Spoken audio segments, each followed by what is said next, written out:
बच्चे के हाथ पर एक निशान देखकर महात्मा जी कुछ सोचने लगते हैं। राजन, उस बच्चे के हाथ में एक ऐसा नीला निशान है जो इस बात का संकेत है कि वो आगे चलकर राज्य का राजा बनेगा। महात्मा जी, यह सब झूठी बात है, ऐसा कभी नहीं हो सकता है। इस राज्य का राजा तो मैं हूँ। भला कोई गरीब किसान का पुत्र राजा कैसे बन सकता है? आज से 18 वर्ष बाद उस किसान के पुत्र का विवाह आपकी इकलौती बेटी के साथ होगा। अगले दिन उसने एक ब्राह्मण का भेष बनाया और उसी गांव में पहुंच गया जहां उस बच्चे का जन्म हुआ था। तुम्हारे पुत्र में एक दोष है। यदि तुम्हारा पुत्र तुम्हारे साथ रहेगा तो 18 साल के बाद इसकी मृत्यु हो जाएगी। इस बच्चे को मारकर नदी में फेंक देता हूँ। इसके हाथ पर भी वैसा ही निशान है जैसे उस बच्चे के हाथ पर था, जिसे मैंने 18 साल पहले नदी में बहा दिया था। रानी, जैसे ही ये लड़का तुम्हारे पास पहुँचे वैसे ही तुम इसको जान से मरवा देना। और उन सभी डाकुओं ने एक दूसरा पैगाम तैयार किया। रानी ने पंडित जी को बुलाकर उसका विवाह राजकुमारी से कर दिया। रानी, तुमने मेरी आज्ञा का पालन क्यों नहीं किया? मैंने तुम्हें इस लड़के को मारने का आदेश दिया था। आप जिस पर तलवार चला रहे हैं वो मेरे पति हैं। उन्हें मारने से पहले आपको मुझे मारना होगा। Presented by Classy Tunes। बहुत पुराने समय की बात है। दुर्गापुर गांव में केशवन नाम का किसान अपनी पत्नी नगम्मा के साथ रहता था। वो बहुत ही गरीब था। उसके परिवार को 2 वक्त की रोटी भी बड़ी मुश्किल से नसीब हो पाती थी। किसी तरह उसका परिवार गरीबी में अपना जीवन बसर कर रहा था। कुछ समय के बाद उस किसान के घर में एक बच्चे का जन्म हुआ। उस बच्चे को पाकर किसान और उसकी पत्नी बहुत प्रसन्न हुए, क्योंकि उनकी ये पहली संतान थी। आज कई सालों बाद पहली बार उनके आंगन में किलकारी गूंजी थी। जब उसके आसपास के लोगों को पता चला कि उनके घर में बच्चे का जन्म हुआ है, तो वे लोग बधाइयाँ देने के लिए उसके घर आ रहे थे।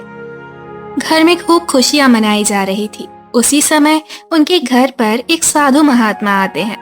भिक्षाम देही, भिक्षाम देही। महात्मा की आवाज सुनकर केशवन घर से बाहर आया। महात्मा जी, आप बड़े ही शुभ अवसर पर हमारे घर पधारे हैं। कृपया आप घर के अंदर चलकर जलपान ग्रहण करिए और मेरे पुत्र को आशीर्वाद दीजिए। बहुत दिनों के बाद मेरे घर में संतान का जन्म हुआ है। इस पर साधु महात्मा उसके घर जाते हैं। दोनों पति पत्नी ने बड़े ही आदर से महात्मा जी को भोजन कराया। यह मेरा पुत्र है, कृपया इसे आशीर्वाद दीजिए जिससे इसके जीवन में कभी भी कोई तकलीफ न आए। साधु महात्मा ने जैसे ही उस बच्चे को देखा, उनकी दृष्टि उसके हाथ पे पड़ती है।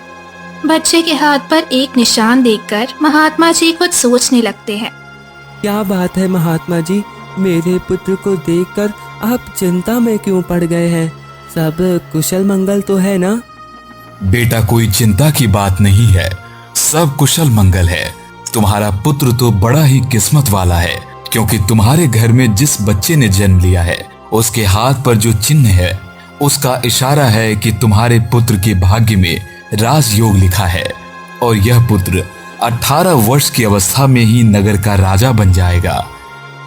महात्मा जी, यह कैसे संभव हो सकता है? भला किसी गरीब का पुत्र राजा कैसे बन सकता है? इसने पिछले जन्म में जरूर कोई पुण्य कर्म किया होगा, जिसका कारण इस जन्म में इसे राजभोग नसीब हुआ है। जैसे ही तुम्हारा पुत्र 18 वर्ष का होगा, इस नगर के राजा के इकलौती पुत्री से तुम्हारे पुत्र का विवाह होगा। विवाह के बाद राजा की धन दौलत और राजगद्दी पर तुम्हारे पुत्र का अधिकार हो जाएगा। यह सब बातें मैं तुम्हें ऐसे ही नहीं बता रहा हूँ, इस बच्चे की हाथ की लकीर बता रही है।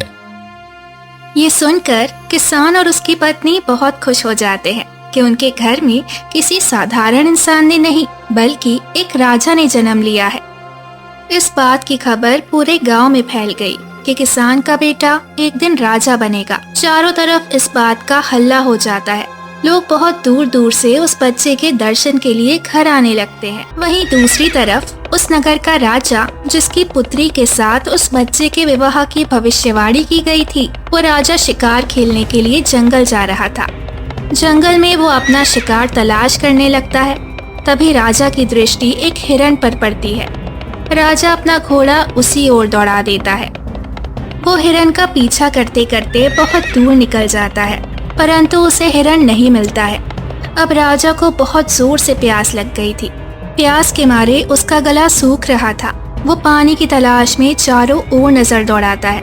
उसे आसपास कोई तालाब नजर नहीं आता जिससे वो अपनी प्यास बुझा सके। राजा अब आगे बढ़ता है तो उसे एक गांव नजर आता है। वो उसी गांव में चल देता है। जब राजा उस गांव में पहुंचता है तो उसे एक कुटिया नजर आती है जहां पर एक महात्मा बैठे थे। महात्मा जी, मुझे बहुत जोरों की प्यास लगी है, क्या आप मुझे जल पिला सकते हैं? राजन, आप थोड़ा इंतजार करिए, मैं अभी आपके लिए पानी लेकर आता हूँ। ये कहकर महात्मा कुटिया के अंदर गए और एक लोटे में जल लेकर आए। राजा ने जल पीकर अपनी प्यास बुझाई। राजा ने देखा कि बहुत से लोग उस रास्ते से गुजर रहे हैं। जब राजा ने बहुत से लोग जाते देखे तो उसने महात्मा जी से पूछा, महात्मा जी, ये इतने सारे लोग इकट्ठे होकर कहाँ जा रहे हैं? ऐसी कौन सी बात हो गई है? राजन, यह सब लोग इकट्ठे होकर उस किसान के घर जा रहे हैं जहाँ पर कुछ समय पहले एक बच्चे ने जन्म लिया है। उस बच्चे में ऐसी क्या खूबी है महात्मा जी जो सभी उसके दर्शन के लिए जा रहे हैं? राजन, उस बच्चे के हाथ में एक ऐसा नीला निशान है जो इस बात का संकेत है कि वो आगे चलकर राज्य का राजा बनेगा। महात्मा जी, यह सब झूठी बात है, ऐसा कभी नहीं हो सकता है। इस राज्य का राजा तो मैं हूँ, भला कोई गरीब किसान का पुत्र राजा कैसे बन सकता है? राजन, कोई इंसान ना तो किसी को राजा बना सकता है, न किसी को रंक बना सकता है। बनाने और बिगाड़ने वाला तो भगवान है। और रही बात उस बच्चे की, तो मैं आपकी जानकारी के लिए बता दूं, आज से 18 वर्ष बाद उस किसान के पुत्र का विवाह आपकी इकलौती बेटी के साथ होगा। विवाह के बाद वो इस राज्य का राजा बन जाएगा। महात्मा जी, कौन सी बेटी? किसकी बेटी? मेरी तो कोई औलाद ही नहीं है। फिर तो आपकी भविष्यवाणी अभी ही गलत साबित हो गई है। राजन, आज से 1 वर्ष बाद आपकी रानी की कोख से एक कन्या जन्म लेगी। उस कन्या के साथ इस गरीब किसान के पुत्र का विवाह होगा। महात्मा के मुंह से ये बात सुनकर राजा को दुख भी हुआ और खुशी भी हुई। खुश इसीलिए क्योंकि राजा की कोई संतान नहीं थी, और दुखी इसीलिए क्योंकि उसकी पुत्री का विवाह किसी गरीब किसान से होगा। आखिर एक मामूली से किसान का बेटा मेरा दामाद कैसे बन सकता है? मैं यह कदापि होने नहीं दूंगा। आपको क्या लगता है, एक मामूली से किसान के बेटे के साथ में अपनी पुत्री का विवाह कर दूंगा? ऐसा कभी नहीं हो सकता। राजन, उस बच्चे के भाग्य में जो लिखा है वही होगा। भाग्य में लिखा हुआ कोई मिटा नहीं सकता। राजा को अपनी ताकत पर बहुत घमंड था। उसने कहा, चाहे कुछ भी हो जाए, मैं अपनी बेटी का विवाह उस 2 कौड़ी के किसान के बेटे से हरगिज नहीं होने दूंगा। और बात हुई विधाता की लिखेगी, तो मुझ में इतना सामर्थ्य है कि मैं विधाता के लिखे हुए को भी मिटा दूंगा। राजन, मैं भी यही हूँ, आप भी यही हैं, एवं समय आने दीजिए, फिर देखते हैं क्या होता है। ठीक है महात्मा जी, समय आने दीजिए। राजा साधु को प्रणाम करके अपने घोड़े पर सवार होकर महल की तरफ चल देता है। राजा को बार बार महात्मा की बात याद आ रही थी। महल पहुंचकर राजा विचार करता है, ऐसा क्या किया जाए जिससे लाठी भी ना टूटे और सांप भी मर जाए? क्या करूं कि ऐसी नौबत ही ना आए कि मुझे अपनी बेटी के विवाह किसी किसान के बेटे से करना पड़े। राजा पूरी रात इसी सोच में गुजार देता है। काफी सोचने के बाद उसे एक युक्ति नजर आई। अगले दिन उसने एक ब्राह्मण का भेष बनाया और उसी गांव में पहुंच गया जहां उस बच्चे का जन्म हुआ था। वो गांव वालों से उस किसान का घर पूछकर वहां पहुंच जाता है। कोई घर में है? मुझे कुछ भिक्षा दे दो, मैं बहुत भूखा हूँ। उसकी आवाज सुनकर किसान अपने घर से बाहर आता है। महात्मा जी, मैं आपकी क्या सेवा कर सकता हूँ? ब्राह्मण बना राजा बोलता है, मुझे कुछ दान में दे दो, मैं बहुत दूर से चलकर आया हूँ। मैं भाग्य भी देखता हूँ। मुझे ऐसा लग रहा है कि तुम्हारे घर में कोई पुत्र का जन्म हुआ है और तुम्हारे पुत्र के हाथ में एक नीले रंग का निशान भी है। उस पुत्र को हमें भी दिखाओ। वो किसान अपने पुत्र को घर से ले आता है और ब्राह्मण को दिखाने लगता है। इसके बाद ब्राह्मण कहता है, तुम्हारे पुत्र में एक दोष है। यदि तुम्हारा पुत्र तुम्हारे साथ रहेगा तो 18 साल के बाद इसकी मृत्यु हो जाएगी, और यदि तुम अपने बच्चों को किसी को दान कर दोगे तो 18 वर्ष बाद यह तुम्हारे पास लौट आएगा। ये बच्चे के हाथ की लकीर बता रही है। ये सुनकर किसान रोने लगता है और बोलता है, महात्मा जी, ये कैसे हो सकता है? हम अपने बच्चे को अपने से अलग नहीं कर सकते। यह कैसा आपका कहना है? ये बच्चे के हाथ की लकीर बता रही है। यदि तुम किसी और को नहीं दे सकते तो इस बालक को मुझे दे दो। 18 वर्ष के बाद मैं इसे तुम्हें लौटा दूंगा। देखो, बच्चा हमेशा के लिए थोड़े मांग रहा हूँ, मैं तो कुछ समय के लिए मांग रहा हूँ। जब तक वो 18 वर्ष का हो जाए वो मेरे पास रहेगा। 18 वर्ष के बाद इसकी विवाह की उम्र होते ही मैं तुम्हें लौटा दूंगा। इससे तुम्हारा पुत्र हमेशा के लिए जीवित रहेगा। भेष बदले हुए राजा की इन बातों को सुनकर किसान को सच्चाई नजर आ रही थी और वो बच्चा देने के लिए हाँ कर देता है। उस बेचारे को नहीं पता था कि ब्राह्मण के भेष में वो नगर का राजा है और उसकी इन सब बातों के पीछे कोई और ही मंशा छिपी है। किसान अपनी पत्नी के पास जाता है और बोलता है, भगवान, हमारे दरवाजे पर एक महात्मा है। वह कहते हैं अगर यह बच्चा हमारे पास रहेगा तो इसकी मृत्यु हो जाएगी, और वह हमारे बच्चे का पालन पोषण करना चाहते हैं। फिर हमें 18 वर्ष होते ही बच्चे को लौटा देंगे। किसान की पत्नी मना करती रही, लेकिन जब किसान अपनी पत्नी को समझाया, वो हमारे बच्चे को जीवन बचाने के लिए ही ले जा रहे हैं और फिर वह हमें उसे वापस कर देंगे, वरना 18 वर्ष के बाद इसकी मृत्यु हो जाएगी। तब किसान और किसान की पत्नी अपने कलेजे के टुकड़े को घर से बाहर लेकर आते हैं और ब्राह्मण बने राजा को बच्चा देकर कहते हैं, महात्मा जी, हम अपना बच्चा आपको दे रहे हैं, लेकिन हमारी एक शर्त है। 18 वर्ष बाद हमारा बच्चा हमें लौटा दीजिएगा। हाँ, तुम्हारा बच्चा 18 वर्ष बाद तुम लोगों को वापस मिल जाएगा। मैं इसका तुम लोगों से भी ज्यादा ख्याल रखूंगा। राजा बहुत खुश था क्योंकि वो अपनी योजना में सफल हो रहा था। राजा उस बच्चे को लेकर एक नदी के किनारे पहुंचा। इस बच्चे को मारकर नदी में फेंक देता हूँ। परंतु जब उसने उस बच्चे का मासूम चेहरा देखा तो उसका विचार बदल गया। उसने मन में सोचा कि मैं इसको अपने हाथों से नहीं मारूंगा, नहीं तो इसका पाप मुझे लग जाएगा। मैं इस बच्चे को एक टोकरी में करके बहा देता हूँ। आगे जाकर टोकरी खाड़ी से गिर जाएगी, जिससे इसकी मृत्यु हो जाएगी। उसने बच्चे को टोकरी में रख के बहा दिया। चलो, मैं किसी बच्चे का हत्या भी नहीं किया और भाग्य का लिखा भी मिट गया। अब इससे मेरी बेटी की विवाह भी नहीं होगी। इसके बाद राजा महल में चला जाता है और वो बहुत ही प्रसन्न था। इधर वो संदूक बहता हुआ किसी अन्य राज्य में पहुंच गया। उसी नदी में एक धनवान सेठ रोज सवेरे स्नान करने के लिए आता था। जब उसने देखा कि टोकरी में एक बच्चा बहता हुआ नदी में आ रहा है तो जल्दी से उसने बच्चे को पानी से निकाल दिया। उसने देखा कि वो बच्चा बहुत ही मासूम है। उसने तुरंत बच्चे को उठाया और अपने घर लेकर गया। जब उसकी पत्नी ने देखा कि इतना प्यारा बच्चा है तो पूछी, ये किसका बच्चा है? आप इसे कहाँ से लाए हैं?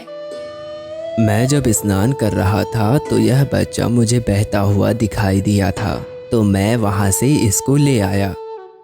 बहुत अच्छा हुआ, गंगा माँ ने हमारी सुन ली।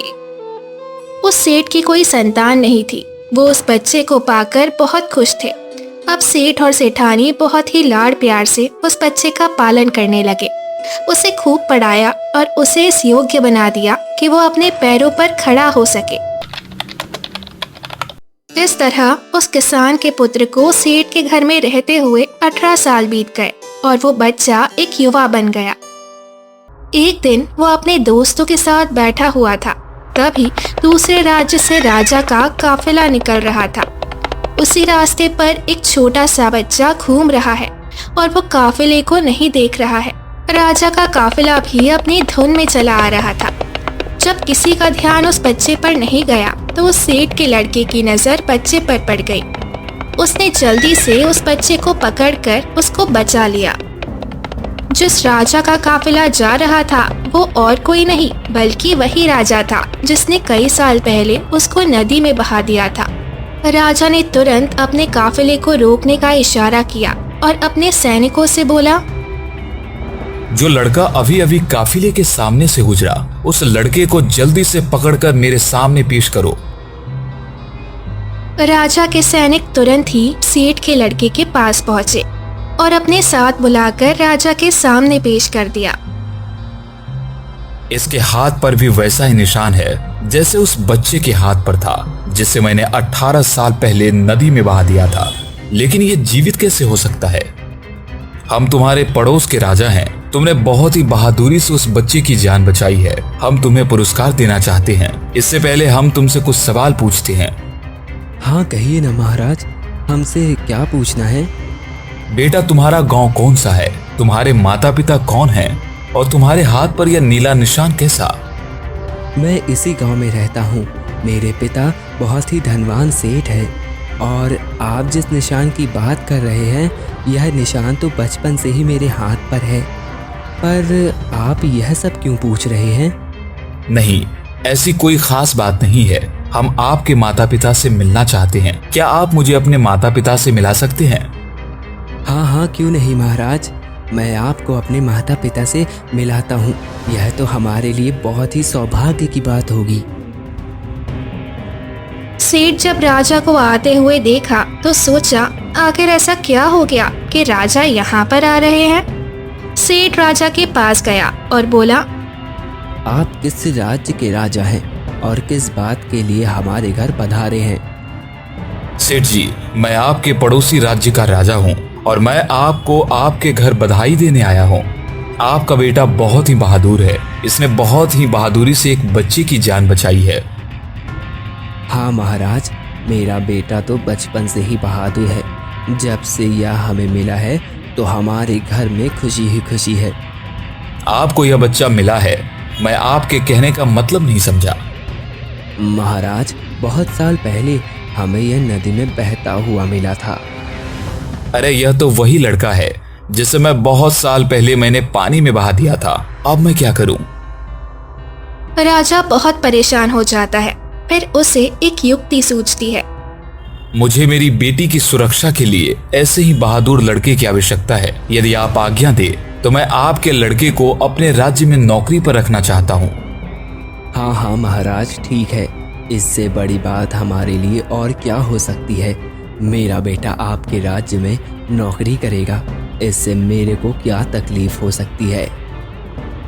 तब राजा ने एक चिट्ठी लिखी और उस चिट्ठी पर अपनी मोहर लगाकर सेठ के लड़के को दे देता है और बोलता है, बेटा, अभी मैं किसी काम से बाहर जा रहा हूँ। तुम इस चिट्ठी को लेकर मेरे राज्य चले जाओ और इसे महारानी को दे देना। महारानी तुम्हें नौकरी पर रख लेंगी। ये कहकर राजा अपने काफिले के साथ आगे बढ़ जाता है। उधर सेठ का लड़का वो चिट्ठी लेकर राजा के राज्य में चल लेता है। राज्य का रास्ता घने जंगलों से होकर गुजरता था। उसे चलते चलते रात हो जाती है। रात होने के कारण सेठ का लड़का मार्ग भटक जाता है। इतनी रात को जंगल में कहाँ रहेंगे? कितने जानवर होंगे? तभी उसे एक कुटिया नजर आती है। एक काम करता हूँ, आज रात इस कुटिया में गुजार लेता हूँ और कल सुबह होते ही यहाँ से निकल जाऊंगा। वो झोपड़ी के अंदर जैसे ही पहुंचा उसने देखा कि एक बूढ़ी माँ खाना बना रही थी। बेटा, तुम कौन हो और कहाँ से आए हो? फिर लड़के ने सारा घटनाक्रम उस बूढ़ी औरत को बताया। मैं रास्ता भटक गया हूँ। यदि आप मुझे आज रात यहाँ रुकने देंगी तो बड़ी मेहरबानी होगी। कल सुबह होते ही मैं यहाँ से जरूर चला जाऊंगा। बेटा, यहाँ रुकने में मुझे तो कोई आपत्ति नहीं है, लेकिन तुम नहीं जानते जिस जगह पर तुम हो ये डाकुओं का अड्डा है। यदि उन लोगों को पता चला कि कोई अनजान व्यक्ति हमारे अड्डे पर आया है तो वो तुम्हें जिंदा नहीं छोड़ेंगे। अम्मा, अब मैं इतनी रात को कहाँ जाऊं? ठीक है बेटे, तुम आओ, आराम करो। दिन भर थके होने के कारण उसको नींद आ जाती है। थोड़ी देर बाद सभी डाकू वहाँ पर आ जाते हैं। अम्मा, ये लड़का कौन है? ये हमारे अड्डे पर क्या कर रहा है? बेटा, ये बहुत ही नेक दिल का बच्चा है। ये नौकरी की तलाश में राजा का पैगाम लेकर राजमहल जा रहा है। इससे तुम लोगों को कोई खतरा नहीं है। इसे मत मारो, कल सुबह ये यहाँ से चला जाएगा।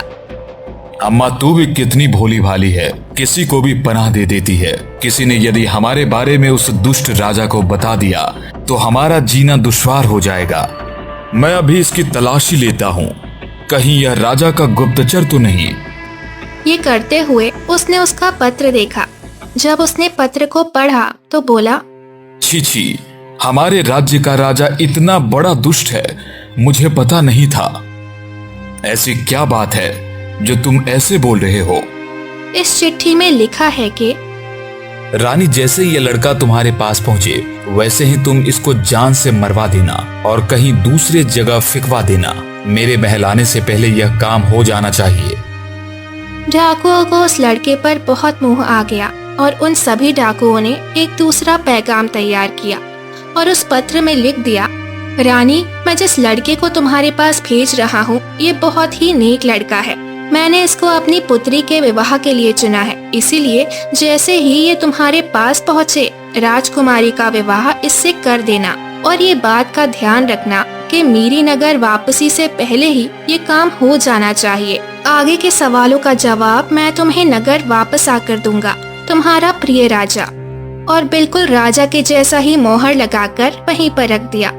सभी डाकू सुबह होने से पहले ही चले जाते हैं। अगले दिन सुबह होती है। वो लड़का वहाँ से पैगाम लेकर चल देता है। वो महल में रानी के पास चला जाता है और उनको वो पत्र दे देता है। रानी ने जब वो पत्र पढ़ा तो उसमें लिखा हुआ था, ये लड़का बहुत नेक दिल का है, इससे जल्दी राजकुमारी का विवाह कर दो। उस पे राजा का मोहर देखकर वो आश्वस्त हो गई कि ये राजा ने ही भेजा है। रानी ने पंडित जी को बुलाकर उसका विवाह राजकुमारी से कर दिया। इस प्रकार वो लड़का राजा का दामाद बन गया और सुखी सुखी उस महल में रहने लगा। कुछ दिनों के बाद राजा अपना काम समाप्त करके वापस नगर आ रहा था। वो बहुत प्रसन्न था और सोच रहा था, अब तक तो रानी उस लड़के को मार कर कहीं दूर फेंक ही दी होंगी। अब उस लड़के का मेरी बेटी के साथ विवाह नहीं हो सकता। मैंने तो भाग्य के लिखे को मिटा दिया। लेकिन राजा जैसे ही अपने महल पर पहुंचता है तो किसान का बेटा राजगद्दी पर बैठा हुआ था। जब उसने ये देखा तो उसके गुस्से का ठिकाना नहीं था, क्योंकि जिस लड़के को राजा ने कत्ल करने के लिए भेजा था उसका सब उल्टा ही हो गया है। उसने देखा कि उसकी पुत्री का विवाह किसान के बेटे से हो गया और उस साधु की भविष्यवाणी सही साबित हो गई। रानी, तुमने मेरी आज्ञा का पालन क्यों नहीं किया? मैंने तुम्हें इस लड़के को मारने का आदेश दिया था। महाराज, मैंने तो वही किया है जो आपने उस पत्र में लिख कर दिया था। इसमें मेरी क्या गलती है? राजा ने महारानी को चिट्ठी दिखाने का आदेश दिया तो वो चिट्ठी लेकर आई तो राजा ने देखा तो उसमें कुछ और ही लिखा था। राजा अपने सैनिकों को कहता है, जल्दी से उस लड़के को पकड़ कर ले आओ जिससे राजकुमारी का विवाह हुआ है। सैनिक जल्दी से उसको पकड़ कर ले आते हैं। तुम्हारी हिम्मत कैसे हुई मेरी पुत्री से विवाह करने की? तुमने मुझे बहुत बड़ा धोखा दिया है और मेरे साथ धोखा करने की सजा केवल मौत है। अब तुम्हें मरने से कोई नहीं रोक सकता है। मैं तुम्हें किसी भी कीमत पर अपना दामाद स्वीकार नहीं कर सकता हूँ। महाराज, आप यह क्या कह रहे हैं? मैंने आपके साथ कौन सा धोखा किया है? आपने जो पत्र दिया था मैं वही लेकर आया हूँ और मैं किसी किसान का बेटा नहीं बल्कि एक सेठ का बेटा हूँ। तुम मुझे अपनी बातों में उलझा रहे हो, लेकिन अब मैं तुम्हारी किसी भी बातों में नहीं आऊंगा। आज का दिन तुम्हारे लिए अंतिम होगा। इतना कहकर राजा अपनी तलवार उठा लेता है। राजा के हाथ में तलवार देखकर राजकुमारी राजा के सामने खड़ी हो जाती है और कहती है, पिताजी, इनके साथ मैंने 7 फेरे लिए हैं। आप जिस पर तलवार चला रहे हैं वो मेरे पति हैं। उन्हें मारने से पहले आपको मुझे मारना होगा। तभी एक सैनिक भागता हुआ आया और बोला, महाराज, एक महात्मा जी आपसे बहुत जल्दी मिलना चाहते हैं। ठीक है, उन महात्मा को जल्दी से अंदर लेकर आओ।